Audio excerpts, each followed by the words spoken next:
Hello guys, welcome to our YouTube channel 20 minutes. आज हम लोग डिस्कस करने वाले हैं रेजिस्टेंस एंड रेजिस्टिविटी पार्ट 2। अगर इस वीडियो को देखने से पहले आपने हमारा पार्ट 1 नहीं देखा है तो मैं डिस्क्रिप्शन के अंदर उसका लिंक डाल दूंगा, तो be sure to check that out before starting this video. Okay, so anyways let's start. Last video के अंदर हमने डिस्कस किया है कि जो रेजिस्टेंस होती है, रेजिस्टेंस एक किसी भी कंडक्टर की वो तीन फैक्टर्स पे डिपेंड करती है। पहली रेजिस्टिविटी मटेरियल पे डिपेंड करती है कि वो मटेरियल कौन सा है। दूसरा length of the conductor.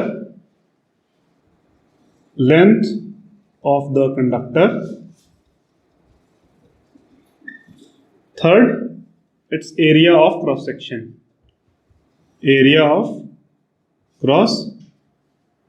Section.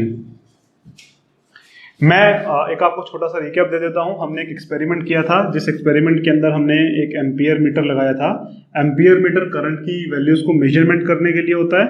उसके बाद हमने एक कंडक्टर लगाया था और उसे कनेक्ट किया था एक सेल से। हमारे एक्सपेरिमेंट के अंदर हमने इस कंडक्टर को 3 बार रिप्लेस किया था। पहली बार सिल्वर से, दूसरी बार कॉपर से, तीसरी बार आयरन से। हमने ये पाया था कि जब अलग अलग मटेरियल्स होते हैं तो करंट की वैल्यू अलग अलग आती है, और उससे ये जाना था कि हर मटेरियल का एक अपना खुद का प्रॉपर्टी होता है जिसको हम रेजिस्टिविटी बोलते हैं। इस रेजिस्टिविटी का बहुत बड़ा हाथ होता है ये डिटरमाइन करने में कि वो मटेरियल कंडक्टर है या नॉन कंडक्टर है, या मतलब सेमी कंडक्टर है, बिकॉज हर मटेरियल की अपनी रेजिस्टिविटी बहुत ड्रास्टिकली चेंज होती है। उसके बाद जो हमने सेकेंड एक्सपेरिमेंट किया था, उस सेकेंड एक्सपेरिमेंट के अंदर हमने मटेरियल को सेम ही रखा था। हमने एक मटेरियल को सेम ही रखा था जैसे सिल्वर, और उस मटेरियल को सेम रखने के बाद हमने एक बार इस मटेरियल की लेंथ चेंज की थी। इस कंडक्टर की, और एक बार लेंथ को सेम रखते हुए हमने उसका एरिया बढ़ा दिया था। तब भी हमने ये पाया था कि जब हमने लेंथ को चेंज किया और जब हमने एरिया को चेंज किया, इन दोनों ही केसेस के अंदर भी रेजिस्टेंस की वैल्यू चेंज हो रही थी। उससे हमने ये पाया कि रेजिस्टेंस 3 फैक्टर्स पे डिपेंड करती है: resistivity, length of conductor and area of cross section. तो आज हम इसके ऊपर कुछ न्यूमेरिकल्स डिस्कस करने वाले हैं, और डिस्कस करने वाले हैं कि रेजिस्टिविटी कैसे पैदा होती है और इसका फॉर्मूला कैसे ड्राइव होता है।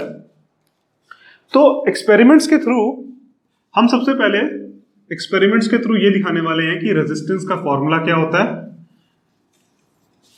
यहाँ पे हम लोग एम्पेरिकल रिलेशंस का मतलब है कि हमने कुछ एक्सपेरिमेंट्स किए, और उन एक्सपेरिमेंट के बेसिस पे हमने क्या किया ना कि मतलब ये देखा कि अगर मैं लेंथ को इतना चेंज कर रहा हूँ, मान लो लेंथ को मैंने x टाइम्स बढ़ाया, 2 टाइम्स, 3 टाइम्स, 4 टाइम्स, तो रेजिस्टेंस कितना चेंज हो रहा है। तो जब हमने रेजिस्टेंस को लेंथ के साथ देखा तो हमने ये पाया कि रेजिस्टेंस लेंथ के डायरेक्टली प्रोपोर्शनल होती है। कहने का मतलब क्या है कि अगर मैं ये 2 गेट ले लूं, मान लो यहाँ पे 2 गेट है और यहाँ पे बहुत सी भीड़ इकट्ठा है। मैं ये एग्जांपल बार बार इसलिए देता हूँ क्योंकि कंडक्टर के अंदर ये एग्जांपल बहुत ज्यादा अच्छे से एप्लीकेबल होता है। मान लो ये 2 गेट हैं, ये यहाँ पे एंट्री गेट और यहाँ पे एग्जिट, और अगर आपको यहां से पास करना है, यहां पे बहुत भीड़ है, ठीक है, तो मान लो शुरू में इन दोनों गेट के बीच का जो डिस्टेंस है वो 100 मीटर है।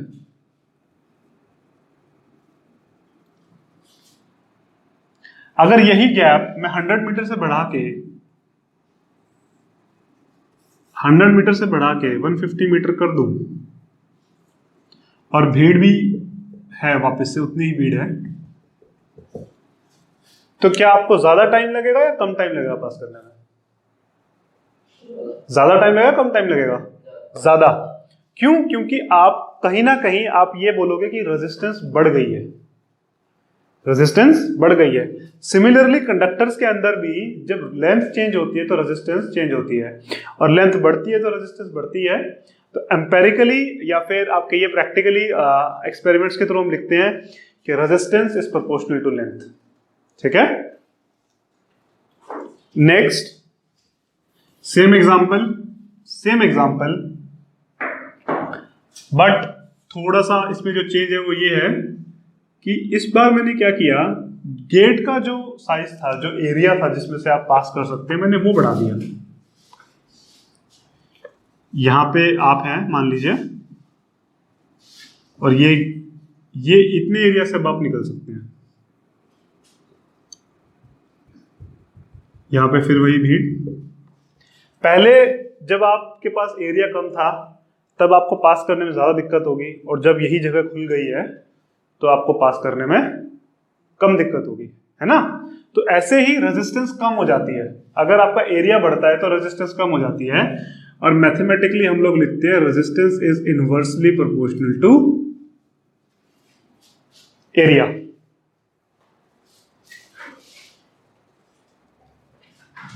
अब हम इन दोनों को कंबाइन कर देंगे। इन दोनों को कंबाइन करने का मतलब क्या है, अगर ये इक्वेशन 1 है और ये रिलेशन 2 है, रिलेशन 1 रिलेशन 2, दोनों रिलेशन को कंबाइन करने के बाद हम लिखेंगे resistance is proportional to length upon area. ये जो साइन है ये प्रोपोर्शनल का होता है। प्रोपोर्शनल एक मतलब टर्म है, एक इंग्लिश की टर्म है प्रोपोर्शनल, और उस टर्म का ये मतलब है कि मतलब किसी एक क्वांटिटी पे एक फाइनल क्वांटिटी कैसे वेरी कर रही है। लेंथ के ऊपर क्या क्या रिलेशन है या एरिया पे क्या रिलेशन है, इसका बस इतना सा ही है, इसका इससे ज्यादा कोई वो नहीं। ठीक है, अगर आपको इस प्रोपोर्शनल के साइन को हटाना होता है तो मैथ में एक रूल है, अगर मैं इसको एक रिलेशन नंबर 3 बोलूं, अगर आपको इस प्रोपोर्शनल के साइन को हटाना है, क्योंकि आप आमतौर पे हम लोग इक्वल का साइन देखते हैं इक्वेशंस के अंदर, है ना, हम लोग इस साइन से काम नहीं चला सकते। तो अगर आपको इसको हटाना होता है तो आप कुछ नहीं करते, एक और टर्म ऐड कर देते हैं और बाकी को एज इट इज लिख देते हैं। एरिया में थोड़ा सा एक बार के लिए मान लीजिए, ये बस मैं आऊंगा कि प्रोपोर्शनल को हटाने में ये इसका क्या मतलब है, इस चीज का क्या मतलब है। इस सिंबल को बोलते हैं रो, इसको रो बोलते हैं, रो, और यही आपकी रेजिस्टिविटी होती है। आपकी रेजिस्टिविटी जो मैंने पहले रो, इसको रो बोला जाता है, और यही आपकी रेजिस्टिविटी होती है। जो हमने डिस्कस किया था ना कि 3 पैरामीटर्स, तो पहला पैरामीटर तो है रेजिस्टिविटी, पहला पैरामीटर तो है रेजिस्टिविटी, फिर दूसरा पैरामीटर है लेंथ, और तीसरा पैरामीटर है area of cross section. Cross section समझते हैं? क्रॉस सेक्शन ये होता है जिस भी तरफ से कोई चीज पास कर रही होती है ना, अगर मैं उसके परपेंडिकुलर काट दूं, जैसे मान लीजिए अगर ये वायर होती, ये एक वायर है, ठीक है, ये एक वायर है, करंट इसके अंदर से जा रहा है, करंट इसमें से जा रहा है, और मैंने इसको यूं यहां से वायर को बीच में से काट दिया, और मैं उसको अब यूं देखना शुरू कर दूं यूं, तो जो ये पार्ट है ना, ये क्रॉस सेक्शन होता है। ठीक है, तो एरिया क्रॉस सेक्शन का लेते हैं। क्यों? क्योंकि मान लो एरिया क्रॉस सेक्शन का क्यों लेते हैं, मैं एक बार ये मिटा रहा हूं, ये साफ कर दिया। अगर मैं एक कंडक्टर लूं, सर्कुलर सिलेंड्रिकल है, आपकी वायर मान लीजिए, इसको मिटा दिया, एक एरिया तो ये हो गया, आप लोग एग्री कर रहे हैं इस बात पे, एक एरिया ये है एरिया। ठीक है, एक एरिया क्या हो सकता है, अगर मैं इस वायर को ऐसे स्लाइस कर दूं, मतलब एक तो मैंने ऐसे स्लाइस किया तो आपको ये दिखा, अब मैं इसको ऐसे स्लाइस कर दूं, और ऐसे स्लाइस करने के बाद मुझे कुछ ऐसा दिखेगा, ये हाफ सिलेंडर, और हाफ सिलेंडर मतलब ये यूं होगा, समझ रहे हैं? हाफ सिलेंडर, अगर मैं इसको ऐसे काट दूं ऊपर से तो ये हाफ सिलेंडर, तो ये एरिया ऑफ क्रॉस सेक्शन नहीं है, क्योंकि करंट इसमें से ऐसे पास नहीं कर रहा, करंट ऐसे पास कर रहा है, करंट यूं चल रहा है, ऐसे अंदर की तरफ नहीं जा रहा, ठीक है? इसलिए इसको एरिया ऑफ क्रॉस सेक्शन इसको बोलते हैं। अगर कल को करंट यूं जा रहा होता ना, इस अंदर ही ऐसे जा रहा होता, हमारी वायर ऐसी होती कि करंट इस तरह से जा रहा होता, तो हम फिर इसको बोलते एरिया ऑफ क्रॉस सेक्शन। समझ में आ रही है बात? अरे ये तो चलो आपको सिलेंडर है, अगर आपको सिलेंडर में कंफ्यूजन हो रहा है ना ज़्यादा, तो आप क्यूबॉइड ले लो, आप क्यूबॉइड ले लो, एक मैं क्यूबॉइड ड्रॉ कर रहा हूं यहां पे,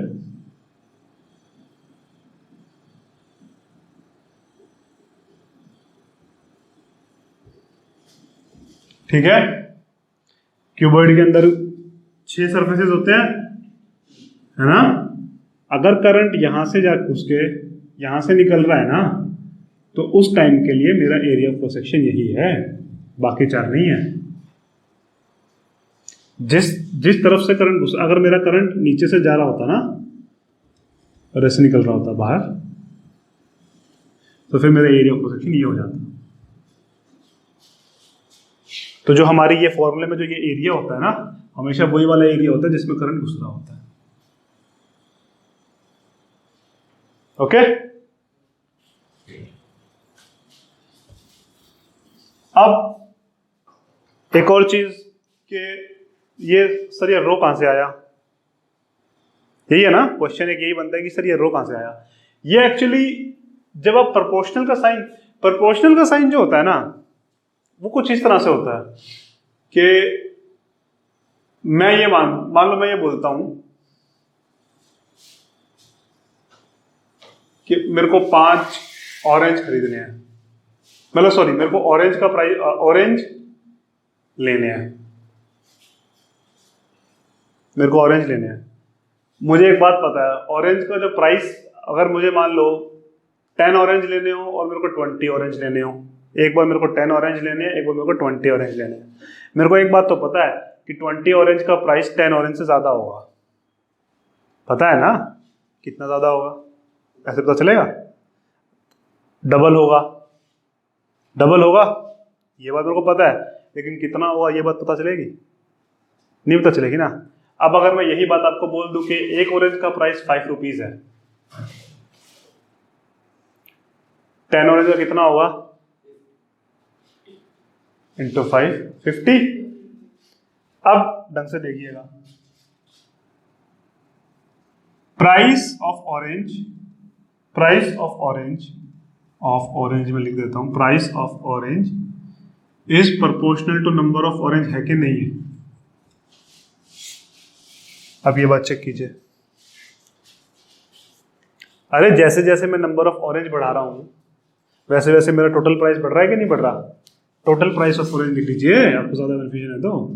टोटल प्राइस ऑफ ऑरेंजेस, जितने में प्राइस नंबर ऑरेंज खरीद रहा हूं उसके हिसाब से बढ़ रहा है ना, लेकिन कितना बढ़ रहा है आपको नहीं पता। अगर मैं यहीं पे कह दूं कि total price of oranges, TPO, total price of oranges equals to 5 times number of oranges, अब आपको पता चल जाएगा कितने टोटल प्राइस है, क्योंकि 5 तो पर प्राइस है ना, 5 एक ऑरेंज का प्राइस है। ऐसे ही ये होता है। यहां पे आपको पता है रेजिस्टेंस जो है ना, लेंथ के बढ़ाने से बढ़ेगी और एरिया के बढ़ाने से घटेगी, क्योंकि एरिया डिनोमिनेटर में है। अगर मैं एरिया बढ़ाऊंगा तो ये पूरी चीज कम हो जाएगी, है क्या नहीं? लेकिन मुझे ये नहीं पता कितना है, उसके लिए जब मैं उसको हटा के इक्वल का साइन लाता हूं ना, तो ये साइन आ जाता है। बस ये कुछ नहीं है, ये इसका 5 है। और खास बात ये कि ये हर मटेरियल के लिए अलग होता है। मान लो आप, जैसे अब मैं यहाँ पे ऑरेंज हटा के अगर एप्पल कर दूं, तो 5 की जगह 8 भी हो सकता है, 10 भी हो सकता है। वहीं पे मैं बनाना कर दूं तो 1-2 रुपए भी हो सकता है। मैं ग्रेप्स कर देता हूँ, अंगूर कर देता हूँ, तो प्राइस और अलग हो जाएगा, है ना। अलग अलग फ्रूट्स का ये वाला फैक्टर तो अलग अलग होगा ना। नंबर ऑफ आप मान लो number of apple, number of orange, number of banana सारे इक्वल रख लो कि हम 10-10 पीस ले रहे हैं, लेकिन ये वाला फैक्टर तो अलग होगा ना, तभी तो उनका प्राइस अलग अलग होगा। ऐसे ही आप सेम लेंथ और एरिया के कंडक्टर ले सकते हो। मैं सिल्वर, कॉपर, गोल्ड, एल्यूमिनियम, इन सबकी लेंथ और एरिया बराबर है, इन सबकी लेंथ और एरिया बराबर है, तब भी इन सबकी रेजिस्टेंस अलग अलग होगी। वो क्यों होगी, आगे समझ में आप क्यों होगी? अरे लेंथ और एरिया सब सेम है, लेंथ और एरिया सब सेम है, तब भी इनकी रेजिस्टेंस अलग क्यों होगी? इन चारों की क्यों होगी? क्योंकि इनकी रो अलग अलग है, रेजिस्टिविटी अलग अलग है, ये मटेरियल्स ही अलग अलग है। जैसे अलग अलग ये सब, अरे एल्यूमिनियम भैया, अगर मैं इसको एल्यूमिनियम बोल रहा हूँ, इसको मैं सिल्वर बोल रहा हूँ, मैं इसको कॉपर बोल रहा हूँ, मैं इसको गोल्ड बोल रहा हूँ, मैं दुनिया जहान का कोई मटेरियल उठा के लगा रहा हूँ, अगर मैं सब कुछ सेम भी रख लूंगा ना, तब भी रो अलग अलग होगी, इसलिए उनकी रेजिस्टेंस अलग होती है। और रेजिस्टिविटी जो होती है ना, ये हर मटेरियल की अपनी फिक्स होती है। हाँ बस कुछ नहीं, तुमको एक एक्सपेरिमेंट होगा, अगर एग्जाम्स में आती है ना, वैसे तो एग्जाम्स में आती है, ये कोई बड़ी बात नहीं, आ जाती है, मेनली तो न्यूमेरिकल्स आते हैं, पर ये आ जाती है, कोई बड़ी बात नहीं है। आपको एक्सपेरिमेंट जो होता है ना, जैसे मैंने एक्सपेरिमेंट करवाया था कल वाला, उस एक्सपेरिमेंट को लिख के ये बोलना है कि हमने लेंथ चेंज किया, हमने ये चेंज किया, आपको ये तीनों चीज़ें लिखनी है।